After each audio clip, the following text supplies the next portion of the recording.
அன்பு உள்ளங்கள் அனைவருக்கும் வணக்கம். லக்ஷ்மி அவர்கள் எழுதிய வீணா ஒரு வீணை கதையின் தொடர்ச்சி. நிர்மலா தன் நிலைமையை நன்றாகவே உணர்ந்து கொண்டு விட்டாள். அவள் எப்படி முயன்றாலும் அவர்கள் வெளியே விடப்போவதில்லை. அந்த பேராசைக்காரன் முனுசாமி அவளை கல்யாணம் செய்து கொள்ளப் போகிறார். அவள் அழகு, கௌரவம் எல்லாவற்றிற்கும் இப்படியா ஒரு கணவன் அமைவது?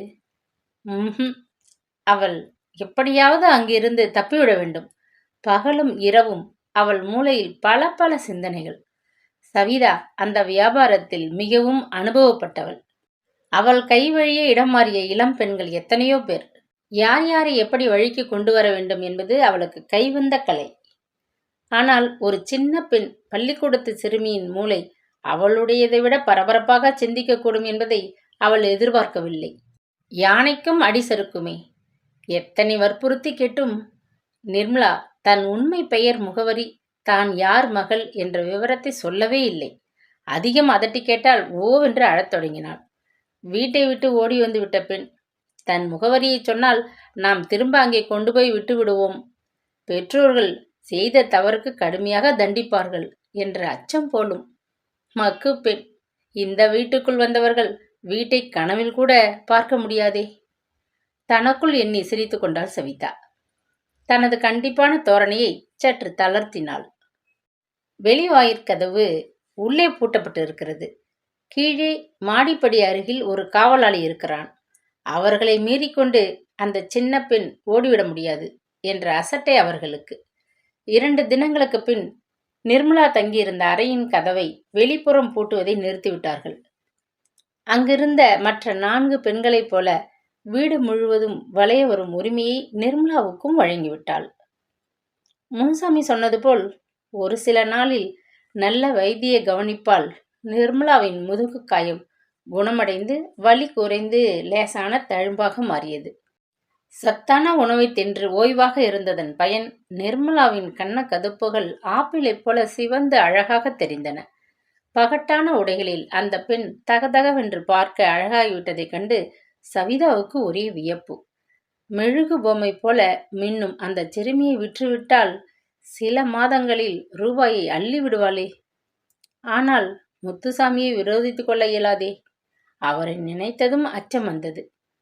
நிர்மலா தன் பிடிவாத குணத்தை உதறிவிட்டு மிகவும் தந்திரமாக செயல்படத் தொடங்கினாள். அல்லி அக்கா, தரணி அக்கா என்று மற்ற பெண்களிடம் உறவு கொண்டாடி ஆங்கிலத்தில் அரட்டை அடித்தாள். பூதம் போல கட்டிலின் மீது சாய்ந்து கிடக்கும் சவிதா அருகில் அந்த பெண்கள் உட்கார்ந்து கொண்டு மம்மி என கொஞ்சியபடி கால்களை பிடித்துவிடும் பழக்கத்தை கண்டதும் தானும் அவ்வாறே செய்ய முற்பட்டாள். வேலைக்காரி பணியுடை செய்ய வீட்டுக்கு செல்ல மகளாக வாழ்ந்து பழக்கப்பட்ட அவள் கண்டவர்களின் காலை பிடிக்க நேர்ந்துவிட்டதே என்று உள்ளூர வெட்கப்பட்டாள். ஆனால் என்ன செய்வது? அந்த அவமானத்தை அவளாகத்தானே தேடிக்கொண்டாள். சவிதா ரொம்பவும் மகிழ்ந்து போய்விட்டாள். அந்த சிறுமியால் அவளுக்கு எந்த விதமான தொல்லையும் கிடையாது. வெகு விரைவில் வழிக்கு வந்துவிட்டாள். ஆனால் முனுசாமியிடம் உண்மையை மறைத்து தான் மிகவும் பாடுபட்டதாக கூறி கொஞ்சம் கூடுதலாகவே பணத்தை அவரிடமிருந்து பறிக்க வேண்டும் என்று தன்னுள் கணக்கு போட்டு கொண்டிருந்தாள். 1 வார காலத்திற்கு பின் முனுசாமி தொலைபேசியில் அவளை வெளியூரிலிருந்து அழைத்தார். சற்று தூரத்தில் முன்னறையில் நின்று கொண்டிருந்த நிர்மலா அவர்கள் பேசியதை உன்னிப்பாக கேட்டபடி பத்திரிகை ஒன்றை புரட்டி கொண்டிருந்தாள். இந்தியில்தான் சவிதா பேசினாள். கல்யாணத்துக்கு வேண்டிய ஏற்பாடுகளை செய்யணுமா? அடுத்த வாரமே எல்லாம் முடிச்சிடணுமா? சரி, உங்களுக்கு இந்த வயதில் இப்படி ஒரு ஆசை வந்து உழுக்குதே, சிரித்தாள் சவிதா. பெண்ணுக்கு புடவை எடுக்க மற்ற செலவுகளுக்கு 10,000 ரூபாய் ஆள்வசம் கொடுத்து அனுப்புறீங்களா? அது போதாது. மேற்கொண்டு கையை விட்டு நான் போட்டால் பிறகு கணக்கு தீர்த்துவிட்டு பெண்ணை வீட்டுக்கு அழைச்சிட்டு போகணும். நடுவீட்டு தாலி கல்யாணம் தானே, தடபுடலாம் செய்திடலாம். பெண்ணுக்கு உயர்ந்த ரக சேலை எடுக்கணுமா? சரி, உங்கள் பிரியப்படி செய்திடுறேன். அது கையில் செலவுக்கு 2,000 ரூபாய் தர சொல்றீங்களா? பரவாயில்லையே, தாலி கட்டுவதற்கு முன்னாடியே ரொம்ப தாராளமாக இருக்கிறீங்க. அவளும் உங்களை கட்டிக்க துடியாக இருக்கிறாள். பணத்தை முன்ன பின்ன பார்த்ததில்ல போல இருக்கு. எதை கண்டாலும் ஆ என்று அதிசயப்பட்டு வாயை பிளக்கிறாள். வச்சிடட்டுமா? தொலைபேசியை வைத்தாள் சவிதா. அவள் பேசிய அத்தனையும் கேட்டுக்கொண்டிருந்த நிர்மலாவின் நெஞ்சு படபடுத்தது. இந்த சமயத்தை அவள் பயன்படுத்திக் கொள்ள வேண்டும், இல்லாவிட்டால் தப்பவே முடியாது. சவிதாவுக்கு கடைகளுக்கு போகும் காரியம் அத்தனை பிடிக்காத சங்கதி. மேலும் பொழுதை வீணாக்கி கொண்டு கடைத்தெருவில் சுற்றினால் வீட்டிற்கும் வரும் வாடிக்கையாளர்களுக்கு வசதி செய்து கொடுப்பது யார்? அல்லி, தரணி இருவர் மட்டும்தான் வீட்டிலே இருந்தனர். மற்ற இருவரும் வழக்கப்படி அலுவலக காரியமாக வெளியூர் சென்றிருந்தனர். அல்லி அக்காவும் தரணி அக்காவும் கூட வருவாங்க. வேண்டிய சேலை எடுத்துக்கொண்டு உனக்கு தேவையானதை வாங்கிக்கிட்டு சீக்கிரம் திரும்பிடுங்கோ என்று உத்தரவிட்டபடி நிர்மலாவின் கையில் 2000 ரூபாய்களை எண்ணி தந்து மீதி பெரியவளான அல்லியிடம் கொடுத்தாள் சவிதா. போய்விட்டு சீக்கிரம் பத்திரமா வந்துடணும் என்று நிர்மலாவின் கன்னங்களை அவள் வருடிய போது நிர்மலா அந்த அருவருப்பை சகித்து கொண்டு தலையை பணிவுடன் அசைத்தாள். அவர்கள் மூவரும் காரில் கடைத்தெருவுக்கு புறப்படுவதற்குள் மாலை பொழுது மங்கி இருள் பரவத் தொடங்கிவிட்டது. சாலையின் ஒரு பக்கத்தில் காரை நிறுத்திவிட்டு டிரைவர் அருகில் இருந்த ஹோட்டலில் காஃபி சாப்பிட கிளம்பிவிட்டார். கல்யாண காலம். கடையில் ஒரே கூட்டம். நிர்மலா கடைக்கண்ணால் தன்னை சுற்றிலும் கவனித்து கொண்டாள். விற்பனையாளர் விதவிதமான சேலைகளை விரித்து மேஜை மீது போட்டார். அல்லியும் தரணியும் கண்கள் விரிய வியப்புடன் அவைகளை பார்வையிட்டுக் கொண்டிருந்தனர். இந்த பொடி குட்டிக்கு இப்படி ஒரு யோகமா என்று உள்ளூர அவர்களுக்கு சிறிது பொறாமை கூட. அக்கா என்று அல்லியின் காதில் நிர்மலா கிசுகிசுத்ததும் சேலையை பார்க்கும் ஆர்வத்தில் கழிவறை இருக்கும் திக்கை விரலால் காட்டிவிட்டு சீக்கிரம் வந்துடு என்று உத்தரவிட்டாள். அவள் குறிப்பிட்ட பக்கம் போவதாக போக்கு காட்டிய நிர்மலா மேஜைக்கு அருகே குவிந்து கொண்டு ஒருவரை ஒருவர் அடித்து கொண்டு நின்ற ஒரு பெரிய பெண்கள் கூட்டத்திலே மெல்ல கலந்து மறைந்து கொண்டாள். அங்கிருந்து மெல்ல மெல்ல நழுவி அவள் வாயில் கேட்டை தாண்டி படிகளில் இறங்குவதற்கும் மின்விசை துண்டிக்கப்பட்டு கடையும் தெருவும் இருளில் மூழ்குவதற்கும் சரியாக இருந்தது. சற்றென்று கடையாட்கள் வாயிற்கம்பிகட்டை இழுத்து மூடி கூட்டத்தை வெளியே போகாது தடுத்து கொண்டனர். அதற்குள் நிர்மலா காற்றாக பறந்து ஊகத்திலே அடுத்த தெருவுக்குள் புகுந்து ஓடி வெகு தூரம் சென்று மூச்சிறைக்க நின்றாள். குப்பென்று விளக்குகள் எரிய ஆரம்பித்ததும் அவளுக்கு பயம் தாங்க முடியவில்லை. டிரைவருடன் அந்த இரு பெண்களும் அவளை துரைத்து கொண்டு வந்து பிடித்து விட்டால் சட்டென்று எதிரே தெரிந்த ஒரு குறுகலான சந்திற்குள் புகுந்து ஓடினாள். ஒரு வீட்டின் வாயிற்கதவு திறந்து கிடந்தது. உள்ளே ஒரு மின் விளக்கு மங்களாக எரிந்து கொண்டிருந்தது. அந்த வெளிச்சத்திலே வாசல் பக்கம் தெரிந்த ஒரு பெண் யாரது என்று அதட்டினாள். அம்மா, உங்களை கும்பிடுறேன், என்னை உங்கள் வீட்டில் வச்சு காப்பாத்துங்க, என்னை பிடிக்க சில முரடர்கள் ஓடி வராங்க. அந்த பெண்ணின் கால்களை பிடித்துக்கொண்டு விம்மி அழுதாள். தலையும் வெற்றிலை குதைப்பி சிவந்துவிட்ட வாயுமாக மங்கிய விளக்குழியில் ஓங்கி உயரமாக நின்ற அந்த வீட்டுக்காரியின் முகம் கோபத்தில் மினுமினுத்தது. ஓடுகாலி கழுதைகளுக்கு நம்ம வீடுதான் கிடைச்சதா? கழுத்தை பிடிச்சி வெளியே தள்ளி கதவை சாத்து. கிழிந்த பனியன் லுங்கியில் தெரிந்த வத்தலான மனிதன் லோக் லோக் என்று இருமியபடி கயிற்றுக்கட்டிலின் மீது எழுந்து உட்கார்ந்தான். நிர்மலாவுக்கு அதன் நாற்றம் வயிற்றை குமட்டியது. ஹைதர் காலத்து ஓட்டு வீடு அது. அதன் சொந்தக்காரன் சாமி கண்ணு அருகில் இருந்த கடை ஒன்றில் எடுபடி ஆளாக வேலை பார்த்து கொண்டிருந்தான். அடிக்கடி இழுப்பு நோய்க்கு ஆளாகி வேலைக்கு மட்டம் போட்டதால் முதலாளி சீட்டை கிழித்து வீட்டுக்கு அனுப்பிவிட்டார். மனைவி அங்கம்மா அடுத்த தெருவில் இருந்த சில கடைகளை பெருக்கி சுத்தம் செய்யும் வேலையில் சம்பாதித்ததை கொண்டு வந்து வீட்டை நிர்வகித்தாள். அந்த ஓட்டு வீட்டு மேல் கழுத்து மட்டும் கடன். சம்பளம் வாங்கிய சில நாளிலேயே கணவனது மருந்துக்கும் பீடி கட்டுக்கும் தண்ணீராக செலவாகிவிட்ட ஆத்திரத்தில் அங்கம்மா கோபவாசமாகிவிட்டிருந்தாள். சற்று முன்புதான் அவள் சோற்றை பொங்கி இறக்கி வைத்துவிட்டு பக்கத்து ஹோட்டல் ஒன்றில் ஒரு டம்ளர் மோரை காசு கொடுத்து வாங்கி வந்திருந்தாள். அடுத்த நாள் குழம்புக்கு காய் வாங்க கூட அவளிடம் காசு இல்லை. காலையில் செய்த வத்தல் குழம்பில் சிறிதளவு இருந்தது. பெண்டாட்டியை வச்சு காப்பாற்ற வக்கில்லாவிட்டாலும் மனுஷனுக்கு நாக்கு சுவைக்கு ஒன்றும் குறைச்சல் இல்லை என்று அவளுக்கு கணவன் மீது ஆத்திரம். இழுப்பு வியாதிக்காரனுக்கு மோர் ஒத்துக்கொள்ளாது என்று அவள் மீதமிருந்த வத்தல் குழம்பை சோற்றில் போட்டு பிசைந்தாள். அவனுடைய அலுமினிய தட்டில் அள்ளி வைத்தாள். கையை கழுவி சேலை தலைப்பில் துடைத்தபடி அவள் தட்டை கட்டில் அருகே கொண்டு வந்து வைப்பதற்கும் விளக்குகள் அணைந்து வீடும் தெருவும் இருளில் மூழ்குவதற்கும் சரியாக இருந்தது. அங்கம்மா, நெருப்பு பெட்டி கட்டிலுக்கு அடியில் கிடக்கு, எடுத்து கோழி முட்டை விளக்கை பத்தவை. கணவன் உத்தரவிடுவதை கேட்டு அவளுக்கு ஆத்திரம் பொங்கி கொண்டு வந்தது. என்ன, வந்ததிலிருந்து நான் பார்க்குறேன், சிடு சிடுன்னு இருக்கியே அவன் அதட்டினான். ஆமா, சிரிச்சுக்கிட்டு கொஞ்சி பேச எனக்கு பொழுது இருக்கு பாரு. நான் நோயாளி ஆயிட்டேன்னு ரொம்பவும் எகிர்ற. நான் மறுபடியும் வேலைக்கு போக ஆரம்பிச்ச பிறகு பேசிக்கிறேன். ஆமா, கிழிச்சிட்ட. அவர்களது குட்டி சண்டை ஓய்வடைந்த போதுதான் மீண்டும் விளக்குகள் எரியத் தொடங்கின. அந்த பெண் ஓடி வந்து வீட்டுக்குள் புகுந்து அவையும் கேட்டபடி நின்று கொண்டிருந்தாள். தலையை நிமிர்த்தி அங்கம்மா அந்த சிறுமியை ஏற இறங்க பார்த்தாள். வசதியானதொரு வீட்டு பெண் என்று ஆடையும் தோற்றமும் தெளிவுபடுத்தின. பெண் பார்க்க தளதளவென்று இருக்காள். போக்கிரி பசங்க துரத்திக்கிட்டு வந்தானுங்க போல இருக்கு. தன்னுள் அவள் எண்ணி முடிப்பதற்குள், அம்மா என்னை காப்பாத்துங்க, உங்களுக்கு அதற்கு பிரதியா நான் கை நிறைய பணம் தரேன் என்று கூறியபடி தனது பையை திறந்து 100 ரூபாய் நோட்டு ஒன்றை உருவினாள். வாயெல்லாம் பல்லாக மகிழ்ச்சியில் பூரித்து போனாள் அங்கம்மா. தேடிக்கொண்டு போன மூலிகை காலில் தட்டுப்பட்டாப்புல, நாளை சமையலை பற்றி கவலைப்பட்டவளுக்கு இப்படி ஒரு வாய்ப்பா? என்ன அவள் கதை விடுறா, நீ கேட்டுக்கிட்டு நிக்கிற? பசி வைத்த கில்லுது, அந்த கசமாலத்தை அடிச்சு வெளியில துரத்து. மீண்டும் இருமலுடன் உரிமினான் சாமிக்கண்ணு. வாய் மூடிக்கிட்டே இரு, எனக்கு என்ன செய்கிறது என்று தெரியும், சீறினாள் அங்கம்மா. சட்டென்று வாயிற்கதவை தாளிட்டாள். இப்படி சமையல் அறையில வந்து உட்கார், என்ன ஆச்சுன்னு சொல்லு, அந்த பையில இன்னும் எவ்வளவு பணம் வச்சிருக்க என்று கேட்டபடி நிர்மலாவை அவள் சமையலறை என்ற தடுப்புக்குள் தள்ளி கொண்டு போனாள். நிறைய வச்சிருக்கேன், நீங்கள் கேட்டதை கொடுக்கிறேன். ஒரு உதவி செய்யணும், ஒரு டாக்ஸி பிடித்து எனக்கு துணையா வந்து என் வீட்டில் கொண்டு போய் சேர்க்கணும், செய்வீங்களா? நிர்மலா மிகவும் கெஞ்சி கேட்டாள். சோறு போடாம அங்க என்ன கதை பேசிக்கிட்டு இருக்க? எரிச்சலுடன் சாமி கண்ணு கத்தினான். வாயை மூடிக்கிட்டு பக்கத்துல தட்டுல பிசைஞ்சு வச்சுக்கிறத தின்னுட்டு லோட்டாவில் இருக்கிற தண்ணியை குடிச்சிட்டு சும்மா இரு ஐயா. பாவம் இந்த பொண்ணு, பணம் காசோட கடைக்கு வந்த இடத்துல போக்கிரிகள் கிட்ட அகப்பட்டுக்கிட்டு செத்தோம் பொழைச்சோன்னு ஓடியாந்து நம்ம கிட்ட வந்து ஒட்டிக்கிட்டு இருக்கு. வாய் உபகாரம் செய்ய தெரியாட்டியும் பரவாயில்லை, வளவலன்னு பேசாமல் கம்முன்னு இரு. கணவன் பக்கம் திரும்பி அதட்டல் போட்டாள். அந்த அடுப்பு பகுதியில் புகை ஏறி மங்கிவிட்டிருந்த மின்விளக்கின் லேசான ஒளியில் அந்த பெண்ணை உற்று நன்றாக பார்த்தாள். மணிப்பர்சில் கத்தை கத்தையாக 100 ரூபாய் நோட்டுகளுடன் வந்திருக்கிறாள். பார்க்க லட்டு போல இருக்கிறாளே. அங்கம்மாவின் மூளை விறுவிறுத்தது.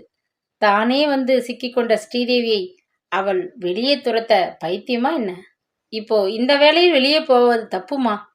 உன்னை தொடர்ந்துகிட்டு வந்த அந்த போக்கிரி பசங்க மூளை முடுக்கல ஒளிஞ்சுக்கிட்டு காத்துக்கிட்டு இருந்தால் பெரிய வம்பாகி விடுமே. பேசாமல் நான் போடுற சோத்தை தின்னுட்டு அப்படி ஒரு பக்கம் பாயில படுத்துக்கோ. விடிஞ்சதும் விடியாததுமா நாம புறப்படலாம். நிர்மலாவுக்கு அந்த அசுத்தமான இடத்தில் உட்கார கூட பிடிக்கவில்லை. வெளியே ஓடவும் பயமாக இருந்தது. விடியட்டும், அதுவரை பொறுத்து கொள்வோம். ஒரு டாக்ஸியை பிடித்து அவள் துணையுடன் எப்படியாவது வீட்டுக்கு போய் சேர்ந்து விட வேண்டும். பலவும் எண்ணினாள். மோரும் சோறும் காய்ந்த நார்த்தங்காய் ஊறுகாயும் அவள் தொண்டையில் இறங்க மறுத்தன. கையை கழுவிக்கொண்டு அங்கம்மா தந்த பாயில் படுத்தாள். அந்த தலகாணியின் அழுக்கால் அவளுக்கு வாந்தி வந்தது. இரவு முழுவதும் காற்றில்லாத புழுக்கத்திலும் கட்டிலில் கிடந்த மனிதன் ஓயாது எழுப்பிய இருமல் சத்தத்திலும் அவள் தூங்க முடியாது தவித்தாள். மறுநாள் காலை பொழுது விடிந்ததும் நிர்மலா கொடுத்த ரூபாயை மாற்றி அவர்கள் மூவரும் சாப்பிட ஹோட்டலில் இருந்து இட்லி காஃபி வாங்கி வந்து பரிமாறினாள் அங்கம்மா. உடம்புக்கு முடியல, வேலைக்கு வர நேரமாச்சுன்னு பிறகு கடைக்காரர்களிடம் சாக்கு சொல்லிக் கொள்ளலாம் என்ற நினைவுடன் தலையை வாரி முடிந்து கொண்டு பெட்டியில் இருந்த ஒரு பழைய சின்னாலம்பட்டி சேலையை உதறி உடுத்தி கொண்டு அங்கம்மா கிளம்பினாள். வீட்டை பார்த்துக்கோ, வந்துட்டேன் என்று கணவனிடம் விடைபெற்று கொண்டு ஒரு டாக்ஸியில் நிர்மலாவுடன் புறப்பட்டாள். ஆமாம், உன் பெயரை சொல்லலையே என்று அவள் கேட்டபோது நிர்மலா எல்லோரிடமும் இதுவரை சொன்னபடி சாந்தா என்று கூறிவிட்டு வெளியே கவனமாக பார்த்து கொண்டு வந்தாள். திடீரென்று அவள் மனதில் சந்தேகம் நெருடத் தொடங்கியது. ஆமாம், இப்போ நாம் அடையாறு பக்கம் போகல போலிருக்கே, எங்கே போறோம்? வியப்புடன் கேட்டாள். முதலில் என் அக்கா வீட்டுக்கு போய் ஒரு செய்தி சொல்லிட்டு பிறகு உன் வீட்டுக்கு போகலாம், அதட்டினாள் அங்கம்மா. சாலையிலிருந்து திரும்பிய டாக்ஸி நெருக்கமான ஒரு தெருவுக்குள் நுழைந்து அந்த வீட்டின் முன் அவள் சொல்படி நின்றது. பொழுது நன்றாக விடிந்து வெளிச்சம் பளிச்சென்று எங்கும் பரவி இருந்த சமயம் அது. யாரு என்று கேட்டபடி வாசலுக்கு வந்த பருமனான ஆசாமியை பார்த்ததுமே நிர்மலாவுக்கு பகீர் என்ற உணர்வு வயிற்றை பிசைந்தது. வா உள்ளே என்று நிர்மலாவை விரட்டி தள்ளி கொண்டு உள்ளே சென்ற அங்கம்மா முற்றத்தில் பாத்திரங்களை விலக்கி கொண்டு உட்கார்ந்திருந்த ஒரு கொண்டைக்காரியிடம் பேசினாள். அக்கா, உங்கள் மூத்தார் மகன் எடுக்க போற படத்துல நல்ல அழகான பெண்களை தேடிக்கிட்டு இருக்கான்னு சொன்னியே, ஒரு பெண்ணை கொண்டாந்திருக்கேன் பாரு. நான் ஒன்றும் சினிமாவில் நடிக்க வரலை, மரியாதையா வழியை விடு, இல்லாவிட்டால் என்று கிரீச்சிட்டு அலறிய நிர்மலாவின் கன்னத்தில் பலார் என்று ஓங்கி ஒரு அறை வைத்தாள் அங்கம்மா. திருட்டு ராஸ்கல், எடு அந்த பணப்பையை. எங்கேயோ திருடுகிட்டு ஓடின நாயை வீட்டில் வச்சு சோறு போட்டேன், இப்போ சொர்க்கத்துக்கு வழி காட்டுற நன்றி கிட்ட கழுதே என்றபடி நிர்மலா கையில் பிடித்திருந்த பையை வெடுக்கென்று பறித்து கொண்டாள். அக்கா, இதை வச்சுக்கிட்டு இவளை கவனிச்சுக்கோங்க என்று 2 100 ரூபாய் நோட்டுகளை உருவி வேலையாக இருந்தவள் முன்னால் வைத்துவிட்டு வேகமாக வெளியேறிவிட்டாள். என்னை போக விடு, நான் இங்கே இருக்க மாட்டேன் என்று அலறி அழுத நிர்மலாவின் கூந்தலை பற்றி தரதரவென்று இழுத்த அந்த மனிதன் பின்னால் இருந்த ஒரு அறைக்குள் தள்ளி இடுப்பில் இருந்த கத்தியை உருவி காட்டினான். உறக்க அழுத அண்ட அசலை கூப்பிட்டியோ, சரக்குன்னு இதால உன் கழுத்துல ஒரு போடு போட்டுடுவேன் என்று உருமினான். சர்வ நாடிகளும் ஒடுங்கி போய் நிர்மலா வாயை பொத்தி கொண்டு விசும்பினாள். மீண்டும் அவள் ஒரு சகதியில் வந்து மாட்டிக்கொண்டு விட்டாளே. ஐயோ, அவள் வீடு போய் சேரவே இனி முடியாதா? இதயம் இரண்டாகிவிடும் போல துயரத்தில் அவள் மௌனமாக அழுதாள்.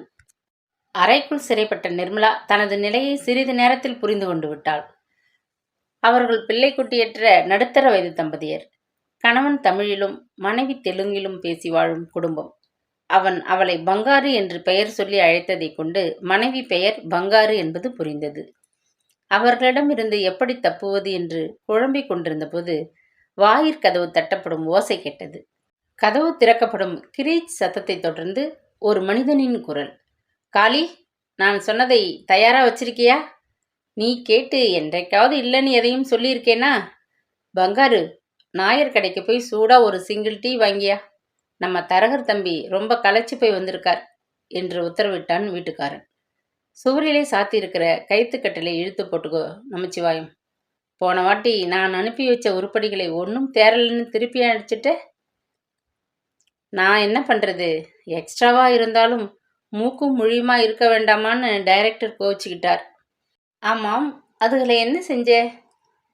என்ன செய்யறது, பஸ் டிக்கெட் வாங்கி கொடுத்து ஊருக்கு போங்கன்னு விரட்டி விட்டுட்டேன். உண்மையா விரட்டினியா அல்லது வியாபாரத்துக்கு வித்துட்டியா? அடப்போயா, நீ ஒன்று, அதுக்கும் ஒரு முகராசி வேணாமா? அந்த 3 பேரும் கருவாடு போல தேஞ்சு ஓஞ்சி கிடந்தாங்க.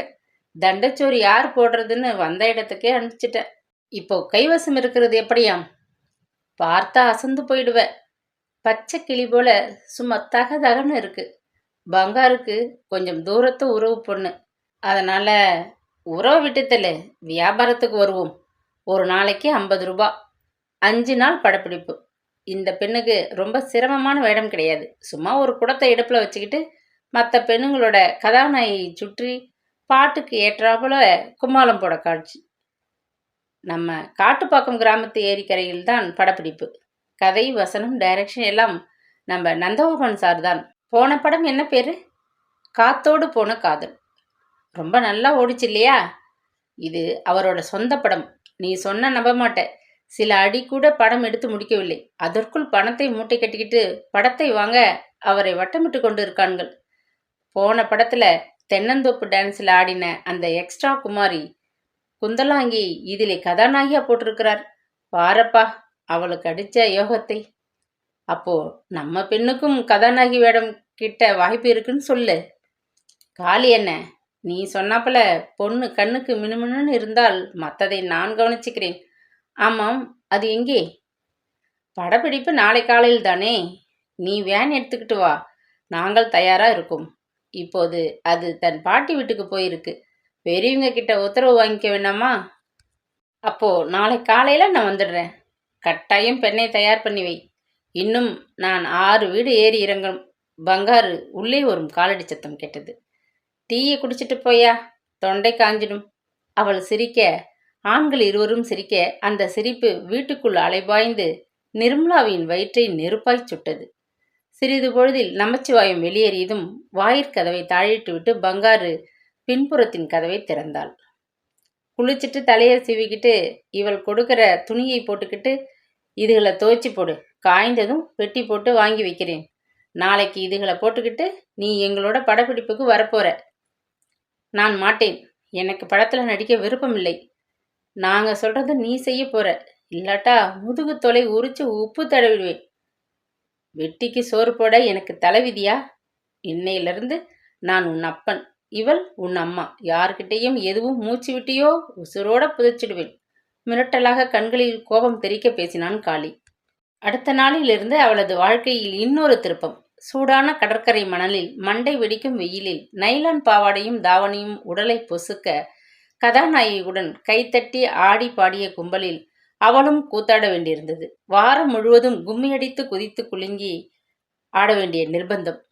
வேலை முடிந்ததும் வேனில் ஏற்றி வீட்டுக்கு வந்த பங்காரு அவளை ஒரு கைதியை போல வீட்டுக்குள் அடைத்து வைத்திருந்தாள். படப்பிடிப்பு இல்லாத நாளில் வரட்டி தட்டும் வேலையிலிருந்து வீட்டை பெருக்கி சுத்தம் செய்து துணி துவைக்கும் வேலை வரை எல்லாவற்றையும் அவள் தலையில் சுமத்தினாள். கதாநாயகியுடன் சிரித்துக்கொண்டு பாட்டுக்கு தக்கபடி உடம்பை நெளித்து ஆட அவளுக்கு பிடிக்கவில்லை. ஆனால் பங்காருவின் பிடிவிலிருந்து தப்பும் வழிதான் தெரியவில்லை. நாட்கள் நகர்ந்தன. அங்கு வந்து சேர்ந்து மாதங்கள் 2ஆகிவிட்டன. அவள் அதற்குள் 2 படங்களில் உதிரி நடிகையாக நடித்துவிட்டாள். அன்று இரவு களைப்பு மிகுதியால் அவள் தாழ்வாரத்தில் விரித்துப்பட்ட பாயில் படுத்து உறங்கி போனாள். திடீரென்று பேச்சுக்குரல் கேட்டு விழித்து கொண்டாள். பங்காரு பேசிய தெலுங்கு புரியாவிட்டாலும் காளியின் பேச்சிலிருந்து நிலைமையை ஊகிக்க முடிந்தது. பங்காரு, நமக்கு நல்ல காலம் வந்திருக்கு. படப்பிடிப்பை பார்க்க இன்னைக்கு வந்திருந்தாரே ஒரு இரட்டை நாடி மனுஷன். ஆமாம், அவர்தான் சில இடங்களுக்கு படத்தை வாங்க பணத்தோடு வந்திருப்பதாக பேசிக்கிட்டாங்க. அவர் ரொம்ப பணக்காரர். உருளைக்கிழங்கு வியாபாரம் ஊட்டி கொடைக்கானல் 2லும் பங்களா தோட்டம் அப்படின்னு எக்கச்சக்கமா சொத்து இருக்காம். அவர் நம்ம பெண்ணை பார்த்து சொக்கி போயிட்டாராம். அவளை வைத்து ஒரு படம் தயாரிக்க ஆசைப்படுறார். நமச்சிவாயம் சொன்னார். இந்த வாய்ப்பை நழுவ விடாதீங்க. அவர் தங்கியிருக்கிற பங்களாவுக்கு பெண்ணை 2 நாள் அனுப்பி வச்சா காரியம் முடிஞ்சிடும்னு நமச்சிவாயம் சொன்னான். ₹1,00,000 மேல தருவாராமா? முதல் படம் அத்தனை தருவாரா? 50வது கொடுப்பார். முதல்ல 10,000 கிடைக்கும். பிறகு படம் முடிந்ததும் மத்ததை கொடுப்பார். பங்காரு, மனுஷனுக்கு யோகம் வந்துட்டா பணம் கூரையை பொத்துக்கிட்டு கொடுக்கும். இந்த பொண்ணு யாரு, நாம யாரு? ஆனால் இவள் மூலம் நமக்கு சொத்து சேரப்போகுது. பணம் குவிய போகுது. இந்த படப்பிடிப்பு முடிஞ்சதும் அந்த உருளைக்கிழங்கு வியாபாரியோட பங்களாவுக்கு இவளை அனுப்பி வைக்க ஒப்புக்கொண்டிருக்கிறேன். நீ என்ன சொல்ற? திக் திக்கென்று நிர்மலாவின் நெஞ்சு பயத்தில் அடித்து கொண்டது. அடித்து உதைத்துவிட்டு வேலை வாங்குவதுடன் மற்ற பெண்களுடன் ஆடி பாடி கூத்தடித்து சம்பாதித்து கொடுப்பது போதாது என்று அவளை இன்னும் பெரும் படுகுழியில் தள்ள திட்டம் போடுகிறார்களே, அவர்களுக்கு உண்மை புரியுமா? பிரபல தொழிலதிபர் கருணாகரனின் செல்வ மகள் அவள். பல லட்சங்களுக்கு சொந்தக்காரி.